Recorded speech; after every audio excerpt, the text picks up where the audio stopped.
നമസ്കാരം, ദീപിക ന്യൂസിലേക്ക് സ്വാഗതം. പ്രധാന വാർത്തകൾ. യൂത്ത് കോൺഗ്രസ് നേതാവും MLA-യുമായ രാഹുൽ മാങ്കൂട്ടത്തിനെതിരെ യുവതി നൽകിയ പീഡനക്കേസിൽ മുൻകൂർ ജാമ്യ ഹർജി പരിഗണിക്കുന്നത് ബുധനാഴ്ചത്തേക്ക് മാറ്റിയതോടെ അദ്ദേഹം ഒളിവിൽ തുടരുമെന്ന് സൂചന. തിരുവനന്തപുരം സെഷൻസ് കോടതിയാണ് ഹർജി ബുധനാഴ്ചത്തേക്ക് പരിഗണിക്കാൻ മാറ്റിയത്. അതിജീവിതയുമായി അടുപ്പമുണ്ടായിരുന്നെങ്കിലും ഗർഭിണിയായതിന്റെ ഉത്തരവാദിത്തം തനിക്കില്ല എന്നാണ് രാഹുൽ ജാമ്യ ഹർജിയിൽ വാദിക്കുന്നത്. അവർ വിവാഹിതയാണെന്നും ഭർത്താവിൽ നിന്നായിരിക്കാം ഗർഭിണിയായതെന്നും ജാമ്യ ഹർജിയിൽ പറയുന്നു. അതിജീവിതയ്ക്ക് ഗർഭചിത്രം നടത്താനായി താൻ ഗുളിക നൽകിയിട്ടില്ല. അവർ സ്വന്തം ഇഷ്ടപ്രകാരം ഗർഭചിത്രം ചെയ്തതാണ്. പരാതിക്ക് പിന്നിൽ CPM-BJP ഗൂഢാലോചനയാണെന്നും രാഹുൽ ആരോപിക്കുന്നു. യുവതിയുടെ ഭർത്താവ് BJPയുടെ പ്രാദേശിക നേതാവാണ്. തെരഞ്ഞെടുപ്പ് വേളയിൽ പോലീസിൽ പരാതി നൽകാതെ മുഖ്യമന്ത്രിക്ക് നേരിട്ട് നൽകിയതിലും ദുരൂഹതയുണ്ട്. എതിർ രാഷ്ട്രീയ പാർട്ടിക്ക് സ്വാധീനമുള്ള സ്വകാര്യ സ്ഥാപനത്തിലെ ജീവനക്കാരിയാണ് യുവതിയെന്നും പരാതി നൽകിയില്ലെങ്കിൽ സ്ഥാപനത്തിൽ തുടരാനാകില്ലെന്ന് മാനേജ്മെന്റ് അറിയിച്ചതായ യുവതിയുടെ ശബ്ദ സന്ദേശം ഹാജരാക്കാമെന്നും രാഹുൽ ഹർജിയിൽ പറയുന്നു.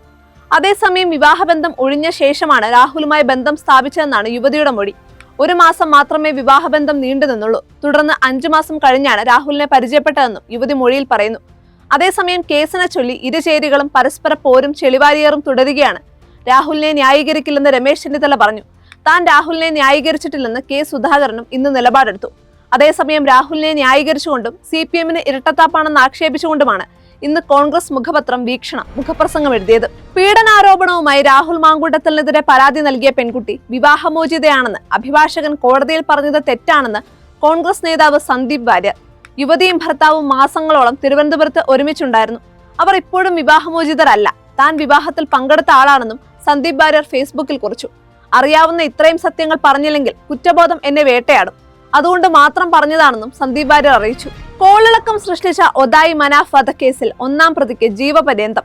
മുൻ MLA PV അൻവറിന്റെ സഹോദരി പുത്രനും 1-ാം പ്രതിയുമായ എടവണ്ണ മുണ്ടെങ്ങര മാലങ്ങാടൻ ഷഫീഖിനെയാണ് കോടതി ജീവപര്യന്തം ശിക്ഷിച്ചത്. മഞ്ചേരി അഡീഷണൽ ജില്ലാ സെഷൻസ് കോടതിയുടേതാണ് വിധി. ജീവപര്യന്തത്തിന് പുറമെ 1 ലക്ഷം രൂപയും കോടതി ശിക്ഷ വിധിച്ചു. ഈ പണം ഷഫീഖിന്റെ സഹോദരിയും കേസിലെ സാക്ഷിയുമായ ഫാത്തിമയ്ക്ക് നൽകണമെന്നും കോടതി വിധിച്ചു. പിഴയടച്ചില്ലെങ്കിൽ ജീവപര്യന്തത്തിന് പുറമെ 1 വർഷം കൂടി ശിക്ഷ അനുഭവിക്കണം. കേസിലെ 3-ാം പ്രതിയും 1-ാം പ്രതിയുടെ സഹോദരനുമായ എടവണ്ണ മുണ്ടെങ്ങര മാലങ്ങാടൻ ഷെരീഫ്, 17-ാം പ്രതി നിലമ്പൂർ ജനതപ്പടി കോട്ടപ്പുറം മുനീബ്, 19-ാം പ്രതി എളമരം മപ്രം പയ്യനാട് തൊടിക ഏറക്കോടൻ കബീർ എന്ന ജാബിർ എന്നിവരെ കുറ്റക്കാരല്ലെന്ന് കണ്ട് കോടതി വെള്ളിയാഴ്ച വെറുതെ വിട്ടിരുന്നു. കൊച്ചിയിൽ സ്വതന്ത്ര സ്ഥാനാർത്ഥിക്ക് കുത്തേറ്റു. എറണാകുളം ചേന്ദമംഗലത്തെ സ്വതന്ത്ര സ്ഥാനാർത്ഥിയായ ഫസൽ റഹ്മാനാണ് പരിക്കേറ്റത്. വടക്കേക്കര സ്വദേശി മനോജാണ് ഫസലിനെ കുത്തി പരിക്കേൽപ്പിച്ചതെന്നാണ് കേസ്. മനോജിനെ പോലീസ് അറസ്റ്റ് ചെയ്തു. CPM ബ്രാഞ്ച് സെക്രട്ടറി ആയിരുന്ന ഫസൽ കഴിഞ്ഞ ഭരണസമിതിയിൽ പഞ്ചായത്ത് അംഗമായിരുന്നു. സീറ്റ് നിഷേധിച്ചതിൽ പ്രതിഷേധിച്ച് സ്വതന്ത്രനായി മത്സരിക്കുകയായിരുന്നു ഫസലിനെ കഴിഞ്ഞ ദിവസം പാർട്ടിയിൽ നിന്ന് പുറത്താക്കിയിരുന്നു. പ്രചാരണത്തിനിടെ ഫസലും മനോജും തമ്മിൽ തർക്കമുണ്ടായി. കഴിഞ്ഞ ദിവസം ഫസലിനെതിരെ ആരോപണം ഉന്നയിച്ച മനോജ് ഫേസ്ബുക്കിൽ പോസ്റ്റ് ഇട്ടിരുന്നു. ഇതിനുശേഷം ഇരുവരും തമ്മിൽ വീണ്ടും തർക്കമുണ്ടായി. ഇതിനിടെയാണ് ഫസലിന് കുത്തേറ്റത്. അനാശാസ്യത്തിന് അറസ്റ്റിലായ യുവതിയെ പീഡിപ്പിച്ചെന്ന ആരോപണത്തിൽ വടകര DYSP ഉമേഷിനെതിരെ കേസെടുത്തേക്കും. ഉമേഷിനെതിരെ നിയമ നടപടി സ്വീകരിക്കാൻ പാലക്കാട് SP സംസ്ഥാന പോലീസ് മേധാവിക്ക് റിപ്പോർട്ട് നൽകി. ചെർപ്പുളശ്ശേരി CAയുടെ ആത്മഹത്യാക്കുറിപ്പിലാണ് DYSP ഉമേഷിനെതിരെ ആദ്യമായി ഗുരുതര ആരോപണം ഉയർന്നത്. അനാശാസ്യ കേസിൽ അറസ്റ്റിലായ ഒരു യുവതിയെ DYSP ഭീഷണിപ്പെടുത്തി പീഡിപ്പിച്ചെന്നായിരുന്നു CAയുടെ ആത്മഹത്യാക്കുറിപ്പിലെ പ്രധാന ആരോപണം. കഴിഞ്ഞ ദിവസം ഇതേ യുവതി ജില്ലാ ക്രൈംബ്രാഞ്ച് DYSPക്ക് മൊഴി നൽകിയിരുന്നു. DYSP തന്നെ പലതവണ ഭീഷണിപ്പെടുത്തി പീഡിപ്പിച്ചുവെന്ന് യുവതി മൊഴിയിൽ ആവർത്തിച്ചു. തനിക്കൊപ്പം പിടിയിലായവരിൽ നിന്ന് DYSP കൈക്കൂലി വാങ്ങിയതായും യുവതി മൊഴി നൽകിയിട്ടുണ്ട്. കൊലക്കേസിൽ കോടതി കുറ്റക്കാരനെന്ന് കണ്ടെത്തിയ പ്രതി കോടതി മുറിയിൽ നിന്ന് ഇറങ്ങിയോടി. തിരുവനന്തപുരം കേശവദാസപുരം സ്വദേശിനി മനോരമയെ കൊലപ്പെടുത്തിയ കേസിലെ പ്രതി ബംഗാൾ സ്വദേശി ആദം അലിയാണ് കോടതിയിൽ നിന്ന് ഇറങ്ങിയോടിയത്. തൊട്ടടുത്ത വീട്ടിൽ വീട്ടുജോലിക്ക് വന്ന ആദം അലി വയോധികയുടെ ആഭരണം തട്ടിയെടുക്കാൻ കൊലപ്പെടുത്തി കിണറ്റിലിട്ടെന്നാണ് കേസ്. കോടതിയിൽ നിന്ന് ഓടിയ പ്രതിയെ അഭിഭാഷകരും പോലീസും ഓടിച്ചിട്ട് പിടികൂടുകയായിരുന്നു.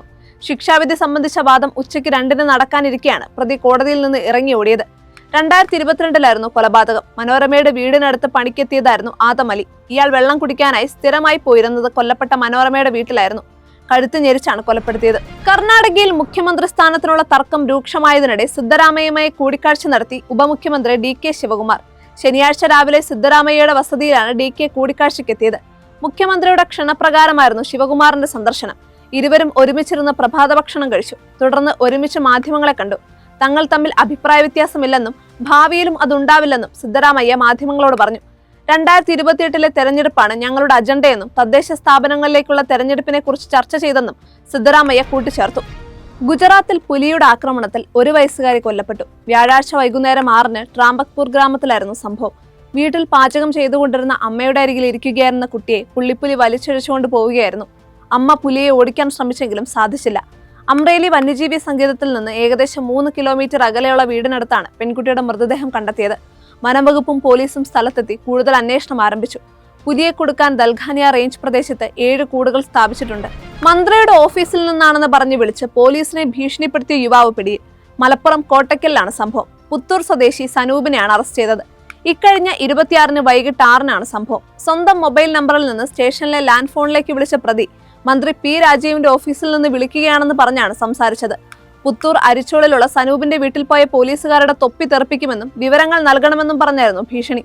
ഭരിക്കുന്ന പാർട്ടിയാണെന്നും പാർട്ടി ഇടപെട്ടാൽ നിങ്ങൾക്ക് താങ്ങില്ലെന്നും പറഞ്ഞു. ഇതോടെ പോലീസ് അന്വേഷണം ആരംഭിച്ചു. ബാംഗ്ലൂരിലെ യൂസിറ്റി കോളേജിൽ സീറ്റ് തരപ്പെടുത്താമെന്ന് പറഞ്ഞ് 15,000 രൂപ ഇയാൾ വാങ്ങിയതായി പരാതിയുണ്ടായിരുന്നു. ഇക്കാര്യം അന്വേഷിക്കാൻ പോലീസ് ഇയാളുടെ വീട്ടിലെത്തിയിരുന്നു. ഇതിന് പിന്നാലെയായിരുന്നു ഫോൺ വിളി. ഇതോടുകൂടി പ്രധാന വാർത്തകൾ അവസാനിച്ചു. സത്യസന്ധമായ വാർത്തകൾ അറിയാൻ ദീപിക ന്യൂസ് ഫോളോ ചെയ്യൂ.